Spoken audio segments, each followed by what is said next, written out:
Hello everybody, Ben Rogers here, the Raptors side, just reacting to Toronto Raptors 110-117 loss against the Philadelphia 76ers, and this was a tough one, right? As a Toronto Raptors fan, we're hoping for all these games to be close, down the stretch of the season, get a few W's, because we're not hoping the games be close, we're hoping we get these W's, these exciting matches, because the Raptors are in a tight race in that play-in sort of competition. Fortunately for us, the Atlanta Hawks also lost tonight's game against the Brooklyn Nets, and our goal right now is to at least get to one of those top two seeds in the play-in tournament, because we're third.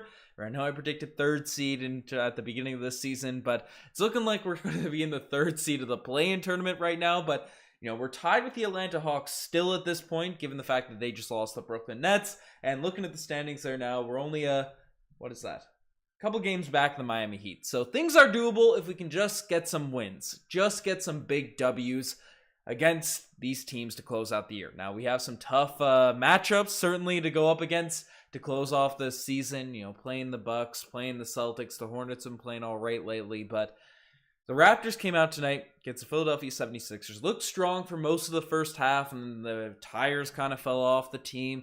We're talking about tires. Shout out to Queensway Automotive Group. Have been supporting the podcast.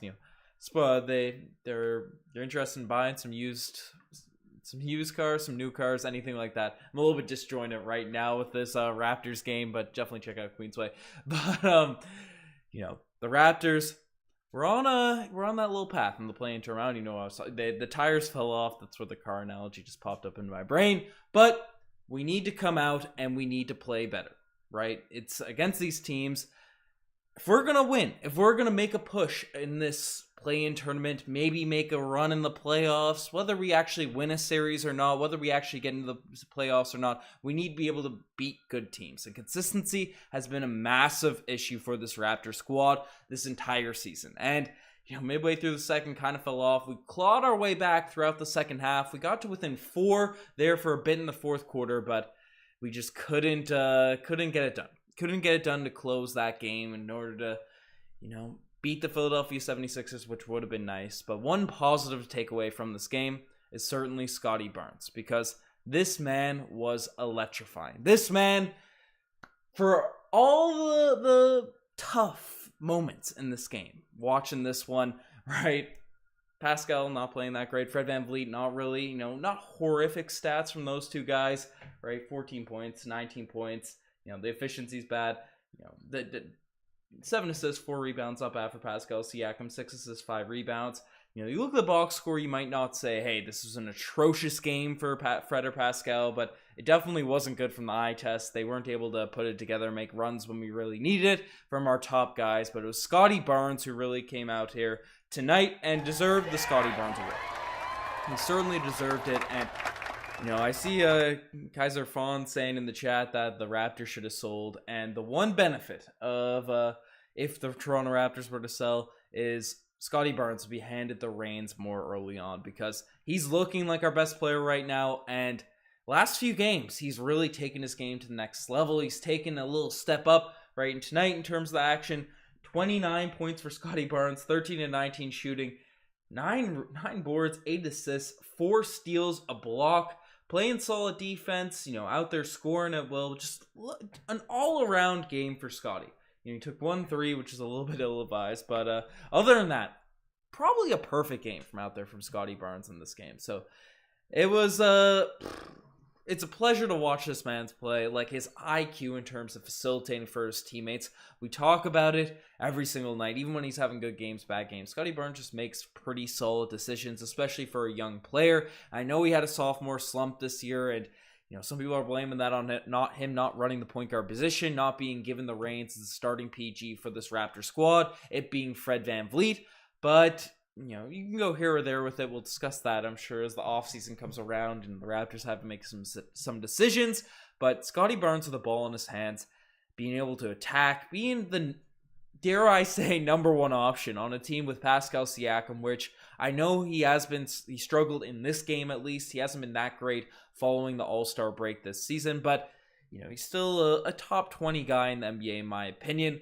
To say that Scottie Barnes should be the number one option on a team with Pascal on the roster is a big statement, but you look at games like tonight, And sure, Scottie Barnes might not be the level of player Pascal Siakam just yet, but letting him just work out there, letting him cook, letting him develop into that role of being a number one option, that potential from Scottie Barnes we're seeing in games like this is really just, the ceiling is not there. It's limitless. Riker used to go on saying that on pods, but man, it does. I see where the tanking fans are coming from, or at least the people that said blow it up, build around Scottie, because we'd have more opportunities to see games like this. Now, I still think I'm happy with Masai Ujiri's decision. At least make a push for one last run, one last test of this core group right now, and they have been playing better. The Toronto Raptors have been playing a lot better lately. I mean, we've won 7 of our last 8 at home, I believe, but then you go on the road and we're losing all of these games. I believe we've lost 10 of our last 11 games,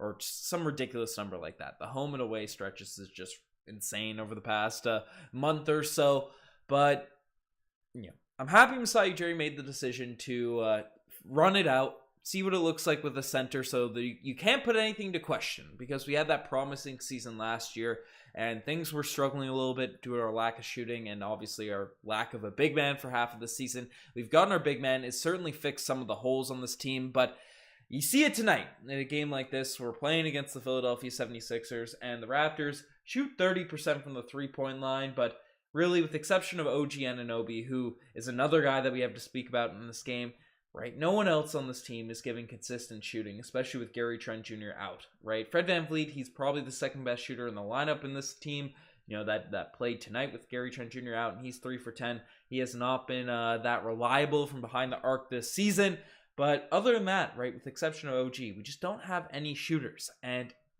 that's really hurting our ability to be consistent this season.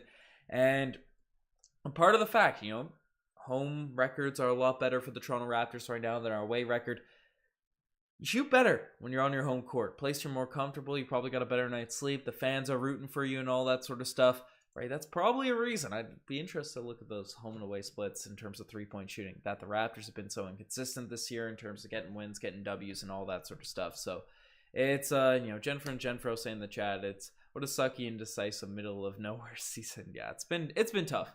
It's been turf. And Callie's asking about Nick Nurse's comments. I'm going to make a full video on Nick Nurse's comments tomorrow, so don't you guys worry about that. But I don't know. I just want to give some more praise to Scottie Barnes before I transition to other players, get down to some negatives, because Scottie was absolutely electrifying in this game. It was great to see. You had another, spicy P lay of the day. Had a nice little 360 dunk, on the fast break. That was cool to see. Scottie Barnes, he hasn't had any crazy electrifying finishes. He's had some crazy dunks this season, but yeah, he's not known for it to be a dunker or whatever, but coming out doing a 360 mid-game, you love to see it. Howard's asking, saying trade Fred VanVleet to Portland, and trade Fred and Pascal to Portland for Damian Lillard. It's an interesting deal. I think there'll be a lot of offers potentially on the table come the summer if we do end up trying to potentially blow it up with Fred VanVleet and Pascal Siakam potentially being on the table. But I don't know. Scottie Barnes was great. OG Anunoby also, I thought, had a really solid game in this one, right? Obviously, you look at his own box score, 17 points, 3 assists, 3 rebounds, 1 steal, 1 block.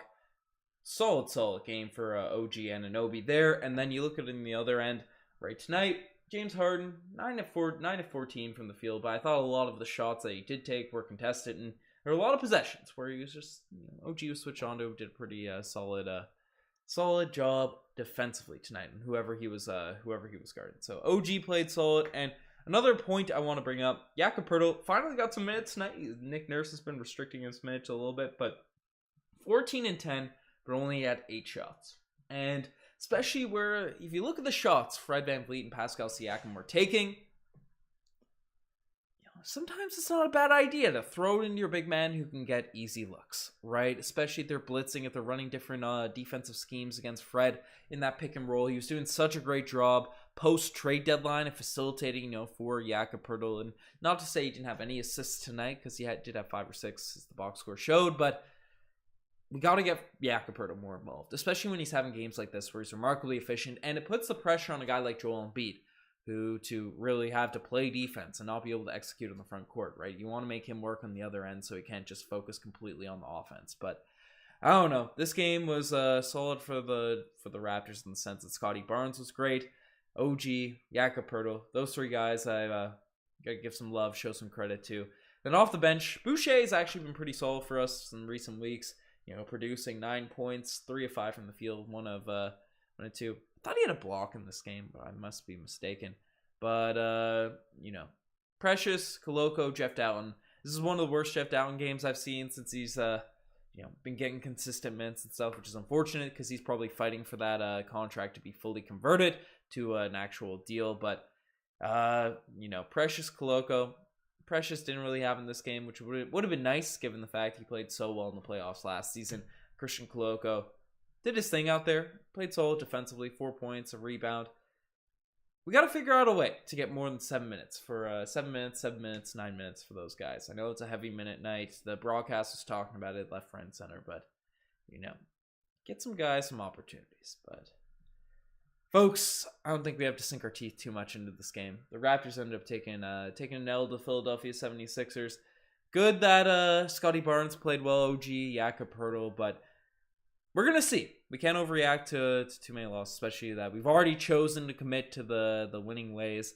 And hopefully the Raptors can sort of string together some W's to get to a home court advantage seed in the play-in tournament. So, folks, you guys are the best to make this far. Subscribe to the channel if you guys haven't already. Anyways, it's enough of me rambling. I'm signing out. Cheers.